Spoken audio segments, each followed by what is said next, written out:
beginning, there was nothing.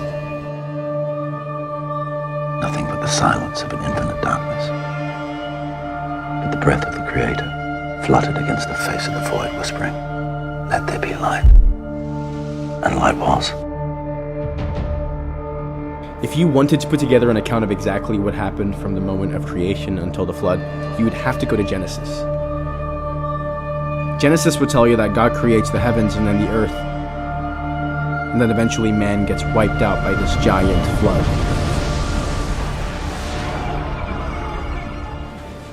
This is the same story we've all heard for literally thousands of years. But recently I've been wanting to dig a little bit deeper.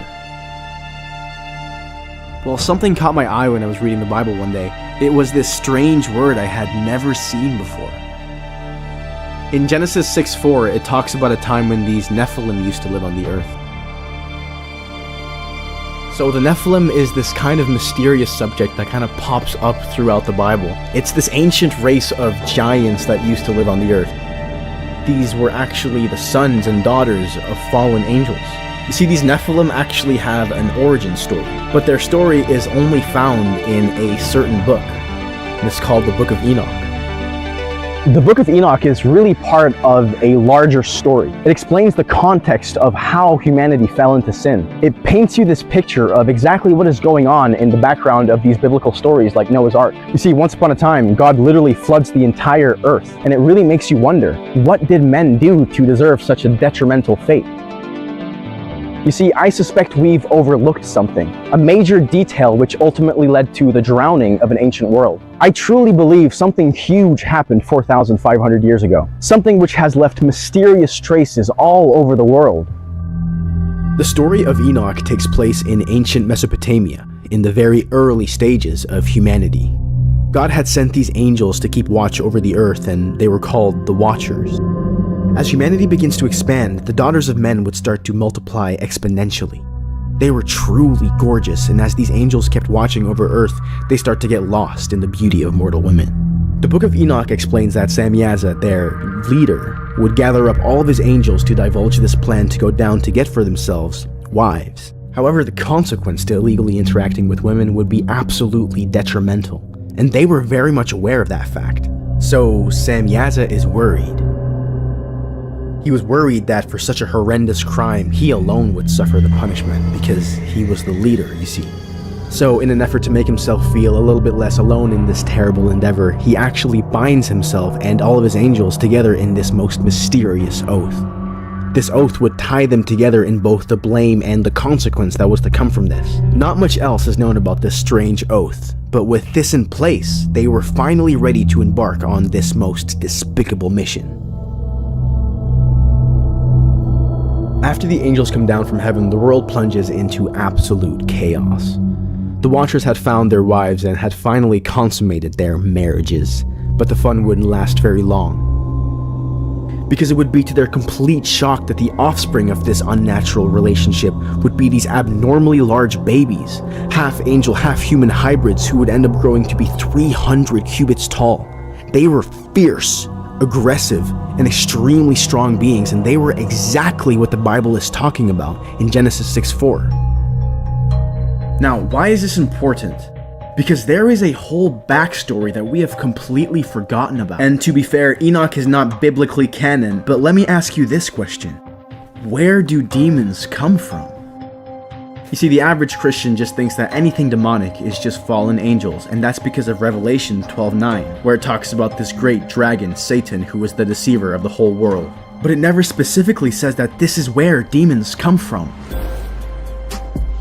The truth is, the Bible doesn't really answer this question at all, and it's kind of strange, because 1/3 of Jesus' ministry was casting out demons.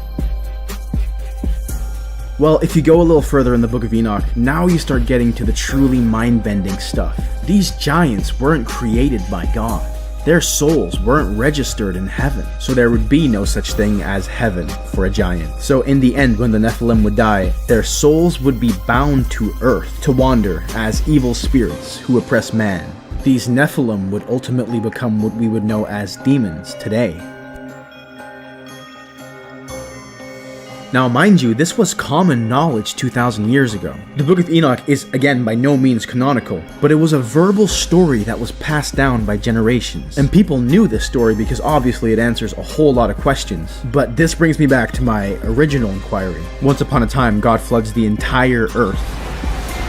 So what did men do to deserve such a detrimental fate?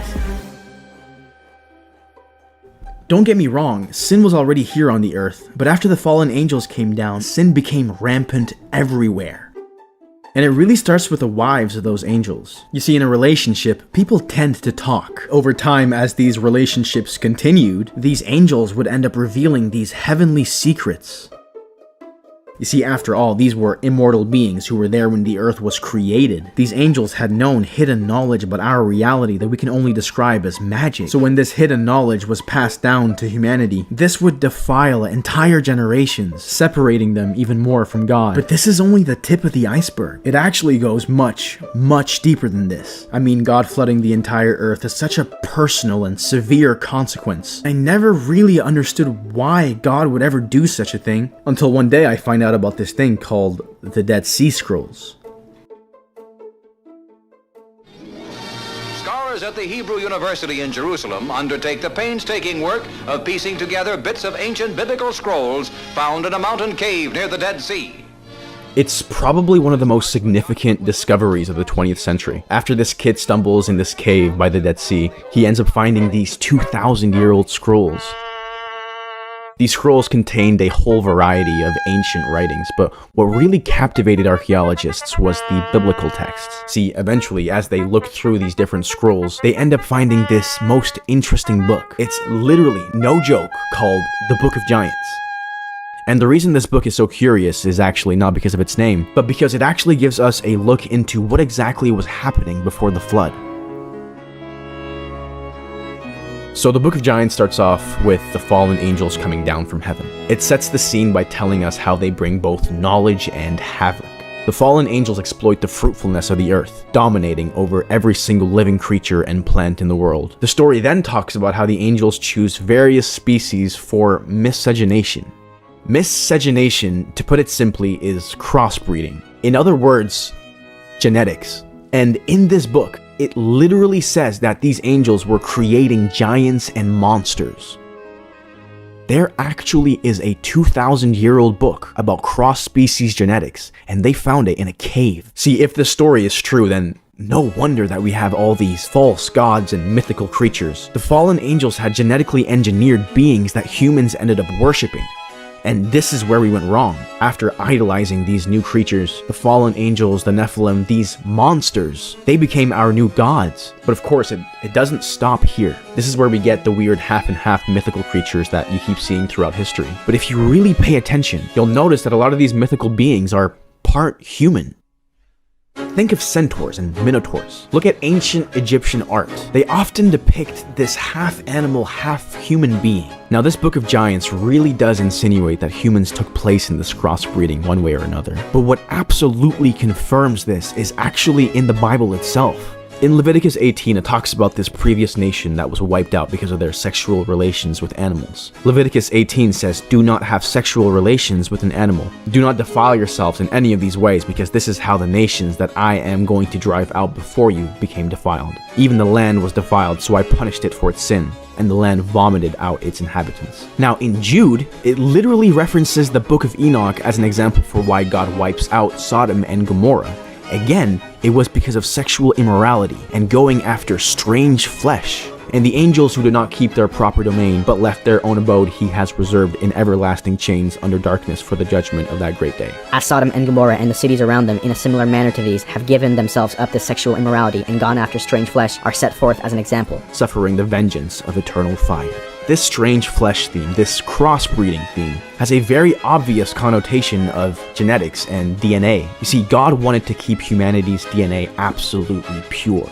Anyone messing with this would absolutely piss off God. And this is what the flood was really about. It was all about genealogies. You see, I think that the reason why God floods the world is because of how much those fallen angels had altered the world. They had altered the plants, the animals, the humans, down to our DNA. The reason why God floods the earth and saves Noah was because Noah was perfect in all of his generations. The earth was also corrupt before God, and the earth was filled with violence. So God looked upon the earth, and indeed it was corrupt, for all flesh had corrupted their way on earth. All flesh.